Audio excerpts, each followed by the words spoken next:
2011 world cup की वो ऐतिहासिक जीत आपको जरूर याद होगी, लेकिन क्या आप उस जीत के पीछे छुपी सच्चाई को जानते हैं? क्योंकि इस ट्रॉफी के पीछे की कहानी इतनी चौंकाने वाली है, इतनी दर्दनाक है कि इसे सुनते ही रोंगटे खड़े हो जाते हैं। इस कहानी की जड़ें जाती हैं साल 1983 में, जब पहली बार कपिल देव की कप्तानी में भारत ने लॉर्ड्स के ऐतिहासिक मैदान पर वर्ल्ड कप उठाया था। वो दौर ऐसा था जब भारत को क्रिकेट की सबसे कमजोर टीमों में गिना जाता था। 1983 से पहले तो भारतीय क्रिकेट टीम को दुनिया शायद ही गंभीरता से लेती थी, लेकिन कपिल देव की लीडरशिप में जब भारत ने पहली बार विश्व क्रिकेट में झंडा गाड़ा तो वेस्टइंडीज, इंग्लैंड और ऑस्ट्रेलिया जैसी दिग्गज ताकतों के दिल में भी डर बैठ गया। मगर ये बादशाहत ज्यादा समय तक कायम नहीं रह सकी। कपिल देव के बाद अजहरुद्दीन आए, फिर सौरव गांगुली, सचिन तेंदुलकर, राहुल द्रविड़, एक से बढ़कर एक महान खिलाड़ी कप्तान बने, लेकिन कोई भी भारत को दोबारा वर्ल्ड कप नहीं दिला सका। यहाँ तक कि 1996 में हालात इतने बदतर हो गए कि श्रीलंका के खिलाफ वर्ल्ड कप सेमीफाइनल में गुस्साए फैंस ने स्टेडियम में आग तक लगा दी। उस मैच में भारत को जीत के लिए 252 रनों का लक्ष्य मिला था। शुरुआत शानदार थी, 2 विकेट पर 98 रन, लेकिन अचानक भारतीय बल्लेबाजी ताश के पत्तों की तरह ढह गई। 120 रन पर 8 विकेट गिर चुके थे। निराशा इतनी गहरी थी कि दर्शकों का गुस्सा हिंसा में बदल गया। मैच रोकना पड़ा और अंत में मैच रेफरी क्लाइव लॉयड ने श्रीलंका को विजेता घोषित कर दिया। बाद में उस मैच पर फिक्सिंग के आरोप तक लगे। कहा गया कि अजहरुद्दीन ने रिश्वत ली थी। एक और वर्ल्ड कप भारत की मुट्ठी से फिसल गया।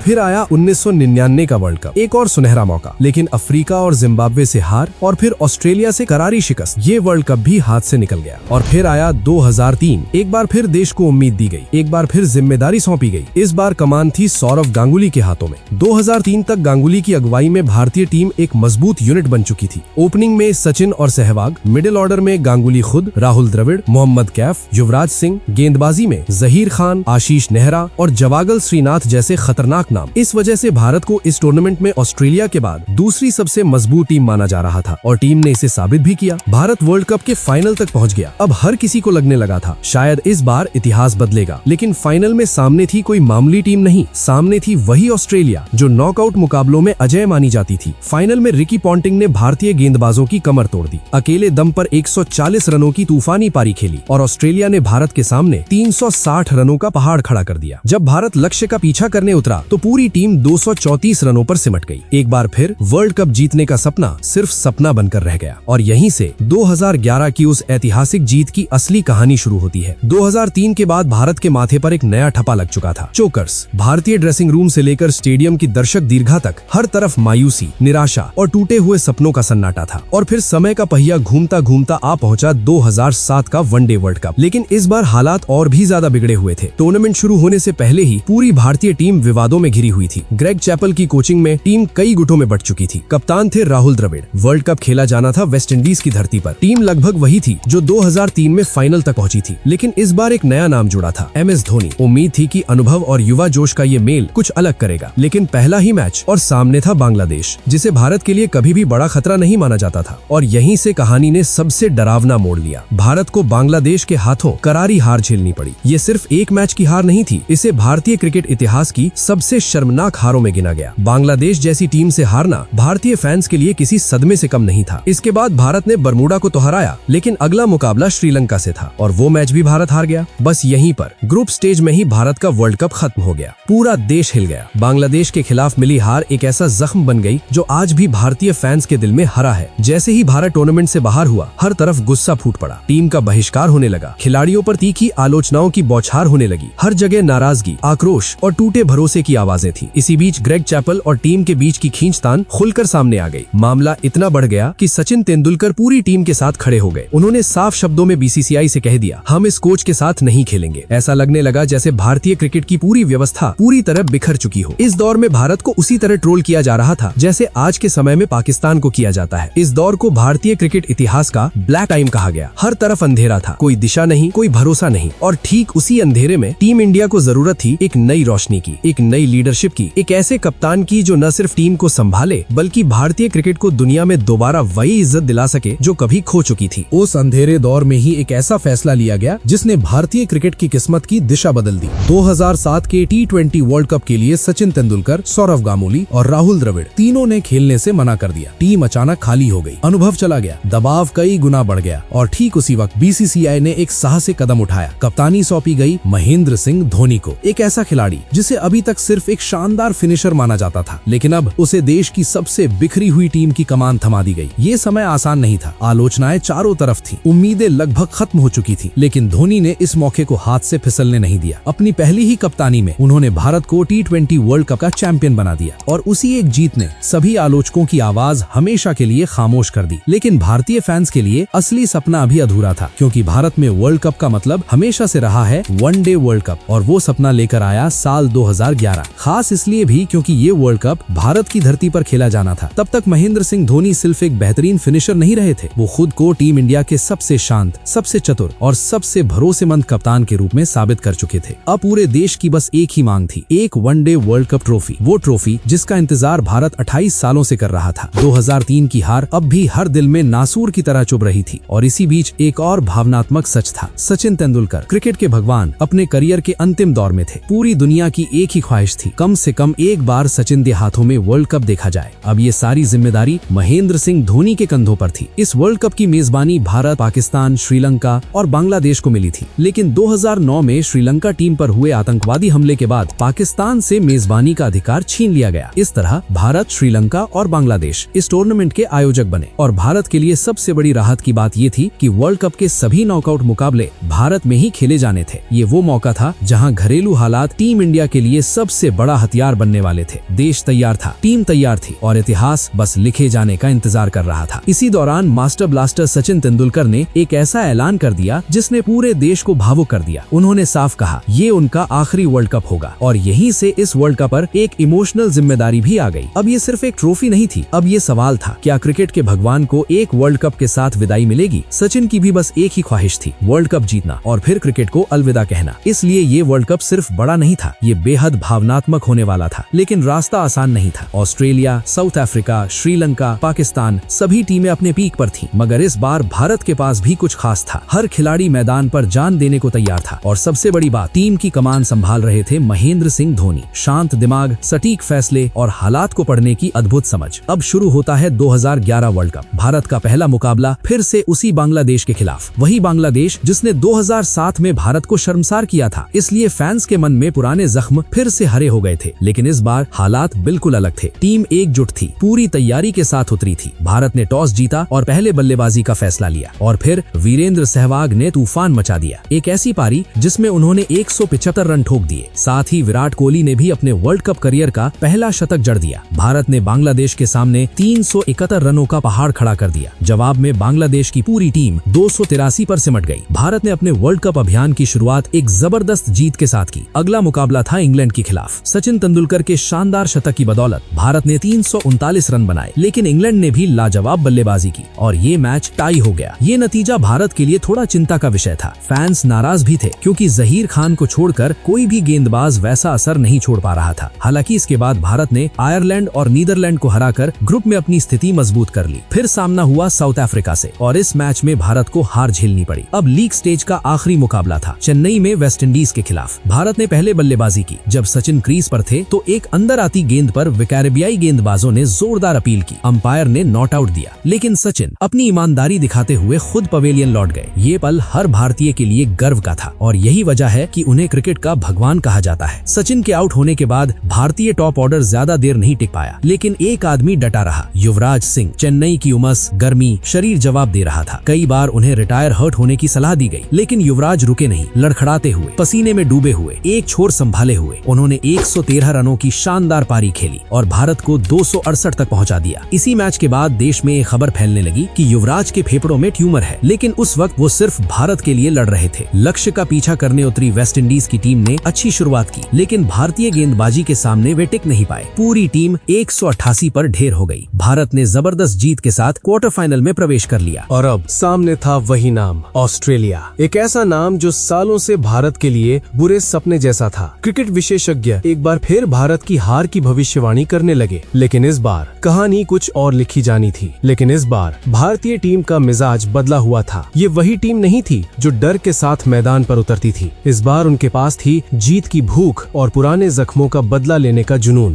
क्वार्टर फाइनल शुरू होता है। ऑस्ट्रेलिया पहले बल्लेबाजी करता है। रिकी पॉन्टिंग एक बार फिर भारतीय गेंदबाजों पर कहर बनकर टूटते हैं। एक शानदार शतक और ऑस्ट्रेलिया खड़ा कर देता है 260 रनों का लक्ष्य। ये कोई छोटा टारगेट नहीं था, सामने थे ब्रेट ली, मिचेल जॉनसन जैसे तूफानी गेंदबाज। भारत की शुरुआत लड़खड़ाई, वीरेंद्र सहवाग जल्दी पवेलियन लौट गए, लेकिन इसके बाद सचिन तेंदुलकर और गौतम गंभीर दीवार बनकर खड़े हो गए। दोनों ने पारी को संभाला, दबाव को शांत किया और उम्मीद जिंदा रखी। फिर सचिन आउट हुए और एक बार फिर भारतीय बल्लेबाजी डगमगाने लगी, लेकिन इस बार कहानी दोहराई नहीं गई। युवराज सिंह और सुरेश रैना क्रीज पर डटे, दोनों ने मिलकर मोर्चा संभाला और भारत को जीत की दहलीज तक ले आए। आखिरकार एक ऐसा पल आया जो हमेशा के लिए यादगार बन गया। युवराज सिंह ने ब्रेट ली की गेंद को बाउंड्री के बाहर पहुंचाया। मैच खत्म। युवराज घुटनों पर बैठ गए और उनकी वो दहाड़ ऐसी थी जैसे पूरी दुनिया को ये ऐलान कर रही हो कि अब क्रिकेट का नया सम्राट भारत है। भारत सेमीफाइनल में पहुंच चुका था और सामने था सबसे बड़ा मुकाबला, भारत बनाम पाकिस्तान। दो चिर प्रतिद्वंद्वी, एक वर्ल्ड कप सेमीफाइनल, इससे बड़ा मंच शायद क्रिकेट में नहीं हो सका। ऑस्ट्रेलिया और वेस्टइंडीज जैसी मजबूत टीमों को हराकर भारत आत्मविश्वास से भरा हुआ था। मुकाबला बेहद कांटे का होने वाला था, इतना बड़ा कि भारत और पाकिस्तान दोनों देशों के प्रधानमंत्री मोहाली स्टेडियम में मौजूद थे। धोनी ने टॉस जीता और पहले बल्लेबाजी का फैसला किया। शुरुआत ठीक रही, फिर बल्लेबाजी क्रम लड़खड़ा गया, लेकिन एक छोर पर सचिन तेंदुलकर अड़े खड़े रहे। उन्होंने 85 रनों की जिम्मेदारी भरी पारी खेली। इस दौरान उन्हें कई बार जीवन दान भी मिला और यही जीवन दान भारत को एक सम्मानजनक स्कोर तक ले गए, 260 रन। जवाब में पाकिस्तान की बल्लेबाजी भारतीय गेंदबाजों के सामने टिक नहीं पाई। पूरी टीम 231 पर सिमट गई। भारत ने अपने सबसे बड़े विरोधी को हराकर वर्ल्ड कप फाइनल में शानदार एंट्री कर ली। अब पूरे देश में सिर्फ एक ही चर्चा थी, वर्ल्ड कप। हर गली, हर नुक्कड़, हर घर। अब फाइनल में भारत का सामना था श्रीलंका से, एक बेहद मजबूत टीम। संगाकारा, दिलशान, जयवर्धने और गेंदबाजी में मुरलीधरन और लसिथ मलिंगा। जीत आसान नहीं थी और फिर आया वो दिन, मुंबई का वानखेड़े स्टेडियम खचाखच भरा हुआ। ऐसा लग रहा था मानो सुई रखने की भी जगह ना हो। बॉलीवुड सितारे, उद्योगपति, देश की बड़ी बड़ी हस्तियां, ऐसा महसूस हो रहा था जैसे पूरा भारत स्टेडियम में सिमट आया हो। हर चेहरे पर बस एक दुआ थी, इस बार वर्ल्ड कप भारत की झोली में आ जाए। इस महामुकाबले की घड़ी आ चुकी थी और जैसे ही फाइनल शुरू हुआ, भारत की सड़कें सुनसान हो गईं। गांव हो या शहर, हर जगह एक अजीब सा सन्नाटा था। हर टीवी स्क्रीन, हर मोबाइल, हर रेडियो, सबकी निगाहें बस एक ही इंतजार में थीं, भारत की वर्ल्ड कप जीत। उधर श्रीलंका 4 बदलावों के साथ फाइनल खेलने उतरी। टॉस श्रीलंका ने जीता और पहले बल्लेबाजी का फैसला किया। ओपनिंग के लिए आए दिलशान और थरंगा और भारत की तरफ से नई गेंद थामी जहीर खान ने। वही जहीर जो पूरे टूर्नामेंट में अपने अनुभव और स्विंग से बल्लेबाजों को परेशान कर चुके थे। जहीर ने थरंगा को महज 2 रन के स्कोर पर स्लिप में कैच करवा दिया। पहले 3 ओवर एक भी रन नहीं। कहा जाता है कि जहीर के जहन में 2003 फाइनल की यादें ताजा थीं और इस बार वो कोई गलती नहीं दोहराना चाहते थे। इसके बाद संकारा और जयवर्धने ने पारी को संभाला। संकारा आउट हो गए, लेकिन जयवर्धने एक छोर पर टिके रहे। उन्होंने शानदार शतक जड़ा, 103 रन, और श्रीलंका को मजबूत स्थिति तक पहुंचा दिया। श्रीलंका की पारी 274 रन पर समाप्त हुई, यानी भारत को जीत के लिए 275 रन बनाने थे। पिच क्यूरेटर पहले ही कह चुके थे 270 इस पिच पर मैच विनिंग स्कोर है, मतलब दबाव अब भारत पर था। लेकिन भारत को अपनी बल्लेबाजी पर पूरा भरोसा था। अब क्रीज पर आए मास्टर ब्लास्टर सचिन तेंदुलकर और वीरेंद्र सहवाग, लेकिन दूसरी ही गेंद पर लसिथ मलिंगा ने सहवाग को आउट कर दिया। करोड़ों उम्मीदें एक झटके में पवेलियन लौट गई। टीम जैसे तैसे संभल ही रही थी कि अगला झटका लगा। मलिंगा की गेंद पर सचिन कैच आउट हो गए। पूरे देश में सन्नाटा छा गया। लेकिन इसी मुश्किल घड़ी में मैदान पर आए गौतम गंभीर और उनके साथ विराट कोहली। दोनों ने मिलकर 83 रनों की बेहद अहम साझेदारी की। इस साझेदारी की सबसे बड़ी बात ये थी, विकेट भी बचे और रन रेट भी काबू में रहा। इसके बाद विराट कोहली 35 रन बनाकर आउट हो गए। अब भारत को एक नई साझेदारी की जरूरत थी और तभी एक चौंकाने वाला फैसला हुआ। कप्तान महेंद्र सिंह धोनी खुद बल्लेबाजी करने उतरे। युवराज सिंह से पहले पूरा टूर्नामेंट धोनी के लिए खास अच्छा नहीं गया था, इसलिए ये फैसला सबको हैरान कर गया। लेकिन यही वो दांव था जिसने इतिहास बदल दिया। धोनी और गंभीर ने चौथे विकेट के लिए 109 रन जोड़े। गंभीर ने 97 रनों की शानदार पारी खेली। शतक से चूक गए, लेकिन उनके ये 97 रन कई सेंचुरियों से ज्यादा कीमती थे। इसके बाद युवराज सिंह मैदान पर आए और धोनी के साथ मिलकर भारत को जीत के बिल्कुल करीब ले आए। और फिर आया वो पल जो भारतीय क्रिकेट के इतिहास में हमेशा के लिए अमर हो गया। धोनी ने कुलशेखरा की गेंद पर लॉन्ग ऑन के ऊपर से करारा प्रहार किया, छक्का। भारत वर्ल्ड कप चैंपियन 28 साल बाद। पूरा देश खुशी से झूम उठा। हर गली, हर मोहल्ला, हर घर ढोल, थालियां, बर्तन जो हाथ लगा लोग जश्न मनाने लगे। लाखों नहीं करोड़ों आंखों में आंसू थे, लेकिन ये आंसू खुशी के थे। सचिन तेंदुलकर को कंधों पर उठाकर जश्न मनाया गया। ये वर्ल्ड कप जितना सचिन के लिए जरूरी था उतना ही पूरे भारत के लिए। उस दिन जैसा जश्न हुआ शायद फिर कभी नहीं हुआ। धोनी को मैन ऑफ द मैच मिला और वो इसके पूरे हकदार थे। वहीं युवराज सिंह को टूर्नामेंट का सर्वश्रेष्ठ खिलाड़ी चुना गया। और सच यही है, इस वर्ल्ड कप में हर खिलाड़ी का योगदान था, लेकिन युवराज का रोल सबसे अलग और सबसे अहम था। अफसोस की बात यह है कि आज लोग उस हीरो को भूलते जा रहे हैं जिसने कैंसर जैसी जानलेवा बीमारी से जूझते हुए भारत को वर्ल्ड कप चैंपियन बनाया। वेस्टइंडीज के खिलाफ उनकी हालत इतनी बिगड़ गई थी कि जान तक जा सकती थी, लेकिन उन्होंने हार नहीं मानी। देश के लिए खड़े रहे, लड़े। 2011 वर्ल्ड कप की ये हो सच्चाई है जिसे बहुत कम लोग जानते हैं या जानबूझकर नजरअंदाज कर देते हैं, क्योंकि सच्चाई यही है, वर्ल्ड कप जैसी ट्रॉफी कोई एक इंसान नहीं जीता, ये पूरी टीम की मेहनत होती है। अब सवाल आपसे है, आपकी नजर में 2011 वर्ल्ड कप का असली हीरो कौन था? कमेंट में जरूर बताइए। वीडियो को लाइक कीजिए और चैनल को सब्सक्राइब कर लीजिए, क्योंकि अगली कहानी इससे भी ज्यादा शानदार होने वाली है।